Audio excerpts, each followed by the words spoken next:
25 ফেব্রুয়ারি সকালে সবাই যখন নিজ নিজ কর্মস্থলের দিকে ছুটছে, তখন নানা প্রান্ত থেকে খবর আসতে থাকে বাংলাদেশ রাইফেলস বিডিআরের সদর দপ্তর পিলখানার ভেতরে ব্যাপক গোলাগুলির। এই 26 তারিখের দিনের আপনি জান নাই, এটার মধ্যে কিন্তু অনেক দ্বন্দ্ব আছে। আপনাকে কেন 22 তারিখে বলে দেওয়া হলো যে আপনি ওখানে যান না? না তো ওইটুকু বলেই তো এটা হয়েছে ম্যাডাম। নো 26 তারিখে আপনাদের কাছে অনেক ভুল তথ্য আছে। এবং তারা কিলিং শুরু করেছে 11টা থেকে 11টার পরে। তারা কি কাউকে বলে নাই? যদি তখন আপনি সেনাবাহিনী পাঠাতে ব্ল্যাক পাঠাতেন, আমার আপনার বলতো না। প্রশ্ন হচ্ছে স্বার্থটা কার? সেখানে তিনি দাবি করছেন ভারত তখন বাংলাদেশে বিভিন্ন দিক থেকে প্যারাট্রুপার নামিয়ে শেখ হাসিনা তারা ধারণা করছিল যদি সমস্যায় পড়ে তাহলে শেখ হাসিনাকে বাঁচানোর জন্য তারা সব রকম ব্যবস্থা নেবে। এবং এটাও শোনা যায় আমাদের 46 ব্রিগেড যে ওখানে অ্যাকশনে যায়নি সেটা ভারতের চাপে। পিলখানা হত্যাকাণ্ডের পুনঃতদন্ত ও পরিকল্পনাকারী হিসেবে সাবেক প্রধানমন্ত্রী শেখ হাসিনার বিচার চায় নিহত সেনা সদস্যদের পরিবার। বিভিন্ন সূত্র অনুযায়ী ভারত বিষয়টি নিয়ে চিন্তিত ছিল, কিভাবে বর্ডার গার্ড থেকে সেনাবাহিনীর নেতৃত্ব দূর করা যায় এ বিষয়ে আলোচনা করে। তার ফলে বিডিআর বিদ্রোহের সূচনা হয়। এক্ষেত্রে ভারতের হাত আদৌ ছিল কিনা এ বিষয়ে কোনো তদন্ত হয়নি। দেশের কোনো ব্যক্তি জড়িত এ বিষয়ে অসংখ্যবার তদন্ত হয়েছে। ঠিক কোন ইমিগ্রেশন স্ট্যাটাসে শেখ হাসিনা এই মুহূর্তে ভারতে রয়েছেন তাও জানা যায়নি এখনো। মোষ কেটেছে, দাড়ি কেটেছে, চুলে কালি লাগিয়েছে, রক্ষা পেয়েছে। বন্ধুগণ, আপনারা আওয়ামী লীগকে প্রজ্ঞাপন করে নিষিদ্ধ করুন। এরা আরো কি অপরাধ করেছে? এরা সোশ্যাল মিডিয়া, যত সোশ্যাল মিডিয়া আছে আপনি সকল সোশ্যাল মিডিয়াতে যে আড়ি পেতেছে, এরা ইন্টারফেয়ার করেছে। আপনার কথাবার্তা যাকে চেয়েছে তারা শুনতে পেরেছে, দেখতে পেরেছে, তারা ওয়েবসাইট ব্লক করেছে। দর্শক, অবশেষে ফাঁস হলো সালমান এফ রহমানের দাড়ি কাটার রহস্য। প্রিয় দর্শক, তারই দাড়ি কাটার পেছনের কারণ প্রকাশ করলেন গণ অধিকার পরিষদের নেতা রাশেদ। তো প্রিয় দর্শক, একটু পরেই সেই বিষয়টি দেখতে চলেছেন যে ঠিক কী কারণে এই সালমান এফ রহমান তার দাড়ি কামিয়েছিল। প্রিয় দর্শক, সেই সাথে আরও একটা গুরুত্বপূর্ণ ভিডিও দেখবেন, সেটি হলো পিলখানা হত্যাকাণ্ডে আরও সব নতুন তথ্য বের হচ্ছে। প্রিয় দর্শক, একে একে ফেঁসে যাচ্ছে সবাই। দর্শক মণ্ডলী, এবার আর শেখ হাসিনার রক্ষা নাই। তো দর্শক, তিনি কি করেছেন এই পিলখানা হত্যাকাণ্ডে ইতিমধ্যেই অনেক ভিডিও আপনারা দেখেছেন, তবে আজকের ভিডিওটা তার থেকে ব্যতিক্রম দর্শক। তাই বলবো যারা ভিডিওটি অন করেছেন না টেনে সম্পূর্ণ ভিডিওটি দেখতে থাকুন। প্রিয় দর্শক, আজকের নিউজের যে সর্বশেষ ভিডিও দেখবেন সেটি হলো সাবেক প্রধানমন্ত্রী শেখ হাসিনার ছায়াশক্তি এনটিএমসি এবার অন্তর্বর্তীকালীন সরকারের ওপর ওত পেতে বসে আছে। দর্শক মণ্ডলী, তারা যে ষড়যন্ত্র করছে সেটি প্রকাশ করেছে একজন সাবেক সেনা কর্মকর্তা। তো প্রিয় দর্শক, তারা কি ষড়যন্ত্র করছে এই বর্তমান সরকারের বিরুদ্ধে তা আজকের এই নিউজটি দেখলেই জানতে পারবেন। দর্শক মণ্ডলী, আমি আর বেশি কথা বলবো না, চলুন দেখে আসবো সেই কাঙ্ক্ষিত ভিডিওগুলো। তার আগে বলবো যারা এখনও চ্যানেলটি সাবস্ক্রাইব করেননি অবশ্যই চ্যানেলটি সাবস্ক্রাইব করে পাশে থাকা বেল আইকনটি ক্লিক করে দিন। আর যারা ইতিমধ্যেই চ্যানেলটি সাবস্ক্রাইব করেছেন তাদেরকে অসংখ্য ধন্যবাদ। তো চলুন দর্শক, ভিডিওটিতে একটি লাইক দিয়ে আমরা ধারাবাহিকভাবে সবগুলো ভিডিও দেখে আসি। 5 আগস্ট আমরা আবার স্বাধীন হয়েছি। এই কথা যখন বলি অনেকের কাছে ভাল লাগে না। এটাকে কি অর্থে বলি, কি প্রতীক আছে এর মধ্যে, এটুকু না বুঝেই লোকজন ডিনাউন্স করতে শুরু করেন। কেউ আমরা বুঝে নেবো এরা সব আওয়ামী লীগের লোকজন। তারা বলার চেষ্টা করেন যে আমরা 71-এর সাথে দেশ একটা স্বাধীন দেশ পাওয়ার সাথে তুলনা করছি। না, ব্যাপারটা তা না। কিন্তু 5 আগস্টের পর থেকে এমন কিছু ঘটনা ঘটছে আমরা দেখতে পাচ্ছি এটা স্বাধীনতার সাথেই তুলনীয়। দুদিন আগে আমাদের যে বিডিআর হত্যাকাণ্ড হয়েছিল সেই হত্যাকাণ্ডটি, তাতে যারা ভুক্তভোগী ছিলেন তাদের পরিবারের সদস্যরা একটা সাংবাদিক সম্মেলন করেছেন এবং অনেক কথা তারা একটা স্বাধীন দেশে এই 15 বছর তারা পরাধীন মানুষের মতো ছিলেন, কাগজে কলমে একটা স্বাধীন দেশে, তাই তারা অনেক কথা বলতে পারেনি। তারা অনেক কথা বলেছেন এবং একটা নতুন প্রশ্ন আমাদের সামনে এসে হাজির হয়েছে, সেটা হলো বিডিআর বিদ্রোহ, যেটা এইভাবে বলা হয়, যেটা আদতে বিদ্রোহ ছিল না। এটা আসলে বিদ্রোহ ভাব দেখিয়ে একটা পরিকল্পিত হত্যাকাণ্ড ছিল। এবং এই প্রশ্ন এসে হাজির হয়েছে শেখ হাসিনা নিজে এই হত্যাকাণ্ডের সাথে জড়িত ছিলেন কিনা। এই প্রশ্ন আসার যৌক্তিক কারণ আসবো পরে, কিন্তু প্রাথমিকভাবে এই প্রশ্ন স্পষ্টভাবে উচ্চারণ করেছেন সে সময়কার বিজিবির, তখন তো বিডিআর ছিল, ডিজি জনাব শাকিল আহমেদের, মেজর জেনারেল শাকিল আহমেদের সন্তান। তিনি স্পষ্টভাবে শেখ হাসিনা, শেখ ফজলুল করিম সেলিম, শেখ ফজলেনুর তাপসদেরকে স্পষ্টভাবে সরাসরি জড়িত বলে দাবি করেছেন এবং বলছেন যে এই খুনিরা ক্ষমতায় থাকা অবস্থায় কিভাবে এই বিডিআর হত্যাকাণ্ডের বিচার হবে। কেউ বলতে পারেন যে তার এই দাবি খুবই আবেগপ্রবণ দাবি, একটা খুবই ছোট বয়সে পিতাকে হারানো একজন সন্তান এরকম করতেই পারে, কিন্তু ব্যাপারগুলো কি ঠিক তাই আমার কাছে মনে হয় না। আমরা এই হত্যাকাণ্ড থেকে সারভাইভ করা একজন retired officer, retired lieutenant colonel জনাব কামরুজ্জামানকে মিডিয়ায় কথা বলতে দেখছি। ইনফ্যাক্ট গতকালই একটা টিভি চ্যানেলে তার সাথে আমি একই টক শোতে ছিলাম, তার সাথে সামনাসামনি শোয়ের মধ্যে কথা হয়েছে, অফ দ্য রেকর্ডও কথা হয়েছে। সুতরাং কয়েকটা ব্যাপার আমাদের একটু মনে রাখা দরকার আছে, সেই জিনিসগুলো আমরা মনে রেখেই কথা বলবো। তাতে সার্কামস্টেন্সিয়াল এভিডেন্সে খুব সিরিয়াসলি আমাদের মনে হবে শেখ হাসিনা এই হত্যাকাণ্ডের পরিকল্পনাকারীদের একজন। তিনি নিজের স্বার্থে নাকি তিনি এবং তার প্রভু ভারতের স্বার্থে ঘটনাটা ঘটেছে, সেই প্রশ্ন হয়তো পরবর্তীতে সুরাহা হবে। আমরা খেয়াল করি, এই যে একটা হত্যাকাণ্ড হলো, এই হত্যাকাণ্ডের বিচার আসলে কি প্রধান বিষয় ছিল? ধরুন কিছু বিডিআর তখন ছিল, বিডিআরের জওয়ান বিদ্রোহ করে অফিসারদেরকে হত্যা করলেন, সংখ্যা 57। আমরা প্রায় বলি পৃথিবীর ইতিহাসে কোনো যুদ্ধে, মানে ফুল ফ্লেজের যুদ্ধে একসাথে 57 জন অফিসার মারা যাওয়ার হিস্ট্রি খুব কম। সো এই 57 জন মারা গেল, কিছু বিডিআর সদস্য গুলি করেছিলেন, আপনি তাদেরকে হত্যা মামলা দিয়ে ফাঁসি দিয়ে দিতে পারেন। ইনফ্যাক্ট আমরা জানি যে এই মুহূর্তে হাইকোর্টে আছে তাদের এই মৃত্যুদণ্ডের রায়, সম্ভবত 160-এর একটু বেশি সংখ্যক জওয়ানের মৃত্যুদণ্ড দেওয়া হয়েছে।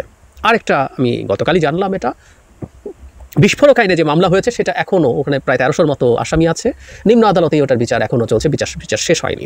ঠিক আছে, আমি এই যে যারা স্বজন হারিয়েছেন, এটা অপূরণীয় ক্ষতি, তাদের প্রতি শ্রদ্ধা রেখেই বলছি, তাদের এই হত্যার বিচার হওয়া ইম্পর্টেন্ট।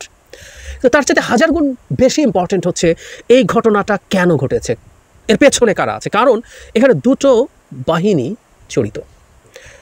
একটা হচ্ছে বিডিআর, যেটা এখন বিজিবিতে পরিণত হয়েছে। আমরা জানি আমাদের সীমান্ত রক্ষীরা, যার আবার কমান্ডিং অফিসাররা হচ্ছে আমাদের মিলিটারি অফিসাররা। তার মানে হচ্ছে এটা এই কারণে হয়, যদি কোনো একটা পটেনশিয়াল যুদ্ধ লাগে, একটা যুদ্ধ লেগে যায়, আমাদের বিজিবি এই মুহূর্তে তারা হবে ফার্স্ট লাইন অফ ডিফেন্স, এবং তাদের কমান্ড যেহেতু মিলিটারির সাথে তাদের কাজ করাটা সহজ হয়, এবং আমাদের মিলিটারি আছে, এই দুটো বাহিনীকে মুখোমুখি করা হয়েছে। সুতরাং আমাদের বহিঃশত্রুর আক্রমণ থেকে আমাদের যে লড়াইয়ের মূল দুই যে বাহিনী, সেই দুই বাহিনীকেই ধ্বংস করার এক ধরনের পরিকল্পনা হয়েছে, তার মনোবল শেষ করে দেওয়ার পরিকল্পনা হয়েছে।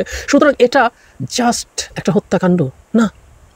আমাদের মনে থাকার কথা, আমার স্পষ্টভাবে মনে আছে সেই ঘটনাটা যখন ঘটছে তখন খুব ক্লিয়ারলি দেখা গেছে একটা মিউটিনি হচ্ছে, তখন আমরা এটাকে বিদ্রোহ বলে জানছি। সেখানে অফিসারদেরকে জিম্মি করা হয়েছে বলে শোনা গেল, এবং সেখানে গিয়ে দাঁড়ালো টিভি চ্যানেল, এক কুখ্যাত টিভি চ্যানেলের অ্যাঙ্কার। সে কুখ্যাত অ্যাঙ্কারকে আমরা দেখলাম, তিনি সেখানে তাদের সাথে কথা বলছেন, এবং আমাদের সামনে আসলো কিভাবে জওয়ানরা নানা রকম বৈষম্য বঞ্চনার শিকার হয়েছেন, কিভাবে তাদের ডাল ভাত কর্মসূচির টাকা তাকে খাটানো হয়েছে, কোনো কিছু দেওয়া হয়নি। এবং প্রাথমিকভাবে আই ক্যান ক্লিয়ারলি রিমেম্বার, আমরা যখন আমাদের পরিচিত মানুষদের সাথে কথা বলছিলাম, তখন এটা বলা হচ্ছিল, যেহেতু তারা মোটামুটি জওয়ানদের কথা বলছি, প্রান্তিক পর্যায়ের মানুষ, তাই জনগণের সহানুভূতি সেদিকে নিয়ে নেওয়া হলো।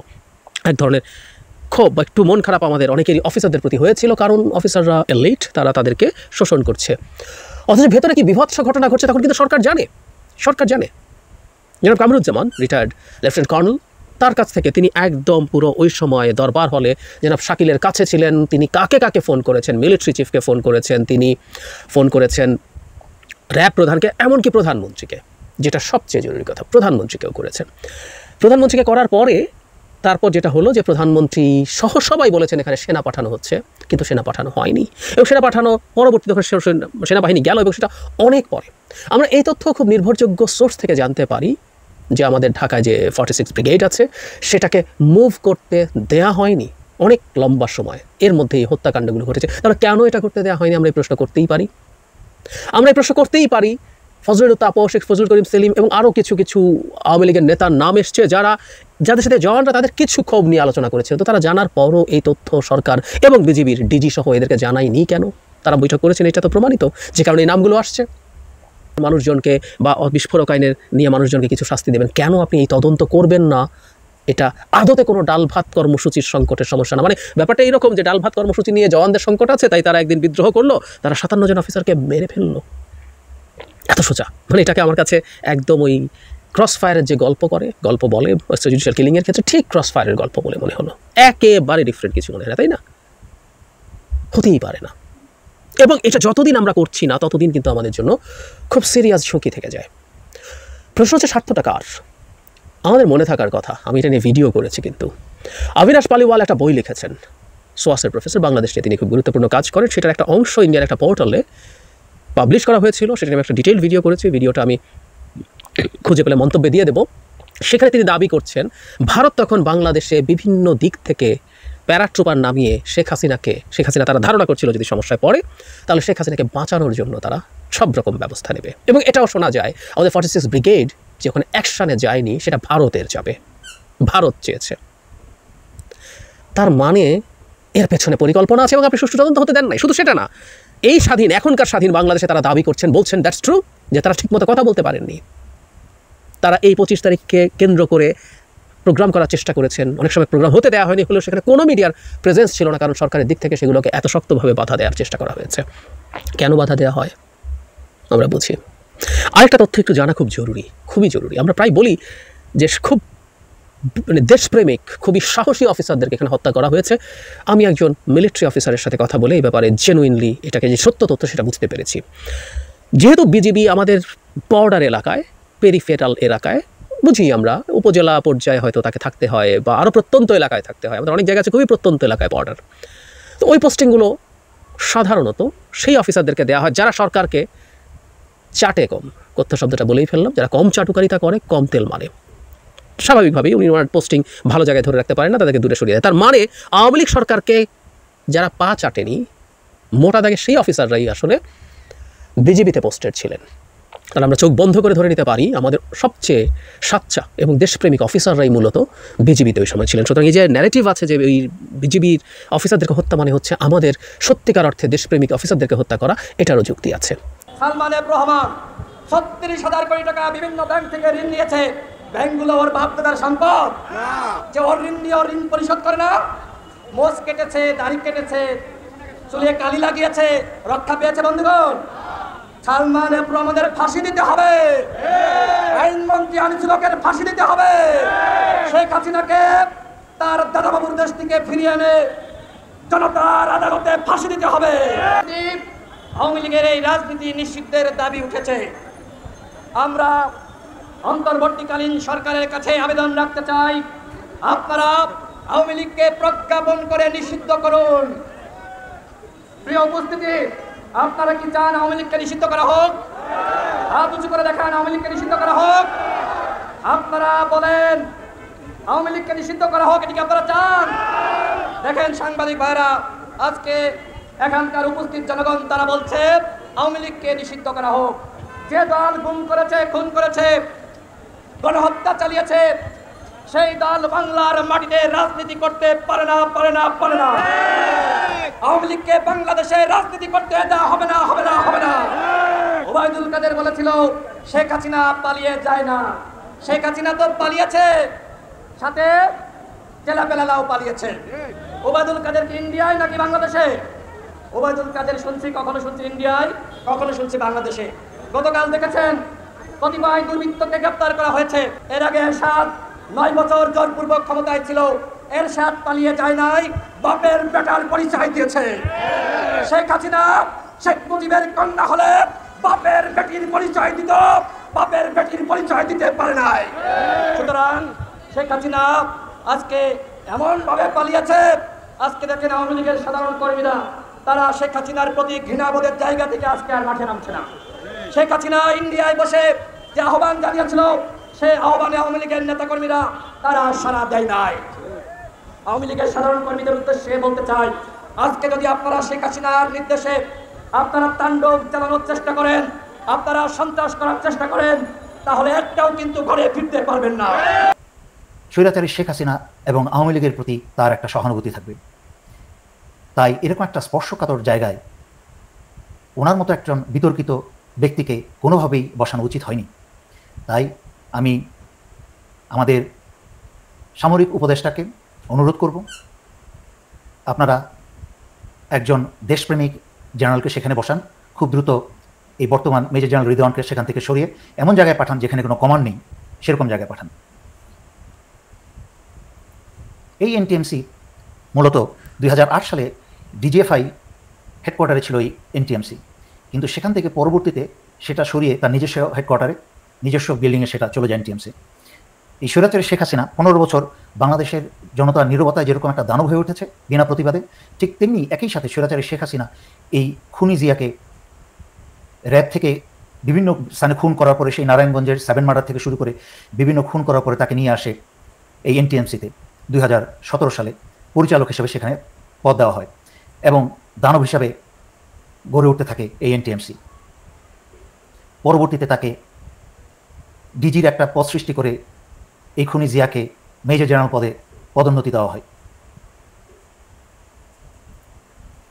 এই এনটিএমসি বহু অপরাধ করেছে, তার মাঝখানে স্পষ্টত দেশের আইন মতো যেই অপরাধগুলো করেছে তা হচ্ছে জনগণের মৌলিক অধিকার হরণ করেছে, মানুষের টেলিফোনে আড়ি পেতেছে, মানুষের ব্যক্তিগত জীবনে বিনা অনুমতিতে বেআইনিভাবে গোপনভাবে হানা দিয়েছে এবং অবৈধভাবে মানুষের ব্যক্তিগত তথ্য তারা হাতিয়ে নিয়েছে এবং অপব্যবহার করেছে। এই ব্যক্তিগত তথ্য তারা বাংলাদেশে এবং বিদেশে বিভিন্ন ব্যবসায়িক প্রতিষ্ঠান, বিভিন্ন গোয়েন্দা প্রতিষ্ঠানের কাছে তারা বিক্রি করেছে। যেমন বাংলাদেশে বিভিন্ন অ্যাড কোম্পানি এবং অন্যান্য যেসব কোম্পানি আছে তাদের কাছে জনগণের অনুমতি ছাড়া তাদের ব্যক্তিগত তথ্য বিক্রি করেছে এবং আরও অন্যায় করেছে যে তারা এই তথ্যে জনগণের তথ্য যেটা তারা সার্ভারে রেখেছিল সেটার নিরাপত্তা দিতে ব্যর্থ হয়েছে। আপনারা কিন্তু ইতিমধ্যে 4টা ক্লজে এদের এই খুনি জিয়াউল হাসান, শেখ হাসিনা এবং তারেক সিদ্দিকীর বিরুদ্ধে অবসরপ্রাপ্ত জেনারেল তারেক সিদ্দিকীর বিরুদ্ধে মামলা করতে কিন্তু ইতিমধ্যে আপনারা 4টা পয়েন্ট পেয়ে গেছেন। তারপর সামনে আরও পাবেন। কী করেছে এরা, আরও কী অপরাধ করেছে এরা? সোশ্যাল মিডিয়া, যত সোশ্যাল মিডিয়া আছে আপনি সকল সোশ্যাল মিডিয়াতে যে তারা আড়ি পেতেছে, এরা ইন্টারফেয়ার করেছে, আপনার কথাবার্তা যাকে চেয়েছে তারা শুনতে পেরেছে, দেখতে পেরেছে, তারা ওয়েবসাইট ব্লক করেছে, ইমেইল ব্লক করে দিয়েছে। এগুলো কিন্তু বেআইনি এবং এই ব্যাপারে বাংলাদেশের অনেক পত্রিকা এসেছে। বিশেষ করে আমি এখানে ডেইলি স্টার পত্রিকায় কিছু কাটিং আপনাদেরকে দিলাম যে 2018, 19, 20, 21, 22 সালের এই ব্যাপারে আপনার ইন্টারনেটে সার্চ দিলে পেয়ে যাবেন যে আপনাদের মামলা করার সময় এইসব পত্রিকার এভিডেন্স হচ্ছে সাংবাদিকরা এইসব নিয়ে কথা বলেছে যে কি ভয়ঙ্কর, কোনো ব্যক্তির স্বাধীনতা নেই এবং এইসব যে কোনোভাবে বাংলাদেশের মানুষের ব্যক্তিগত জীবনে কী করে বেআইনিভাবে হানা দিয়েছে। এই অপকর্ম করার কারণে স্বৈরাচারী শেখ হাসিনা 2023 সালে এই খুনি জিয়াউল হাসানকে স্মার্ট বাংলাদেশ অ্যাওয়ার্ড দিয়েছে। দেশ ধ্বংস করার কাজে স্বৈরাচারী শেখ হাসিনা নিয়োজিত ছিল, দেশের বিরুদ্ধে সকল কাজ করার জন্য। এই খুনি জিয়াউল হাসান বাংলাদেশের এই 18 কোটি মানুষের সকল ব্যক্তিগত তথ্য, সমস্ত তথ্য, কি ভয়ঙ্কর তথ্য ভারতের হাতে তুলে দিয়েছে যা চিন্তা করলে গায়ের লোম দাঁড়িয়ে যায়। প্রিয় দর্শক, আমি আশা করছি আজকের নিউজটি আপনি খুবই মনোযোগ দিয়ে দেখেছেন। সেই সাথে দর্শক, এই ভিডিওগুলো সম্পর্কিত যদি কোনো তথ্য বা মতামত থাকে তাহলে অবশ্যই কমেন্ট করে জানাবেন। এতক্ষণ সাথে থাকার জন্য ধন্যবাদ। নিউজটি শেষ করছি এখানেই, ফিরছি আগামী ভিডিওতে নতুন কোনো টপিক নিয়ে। আল্লাহ হাফেজ।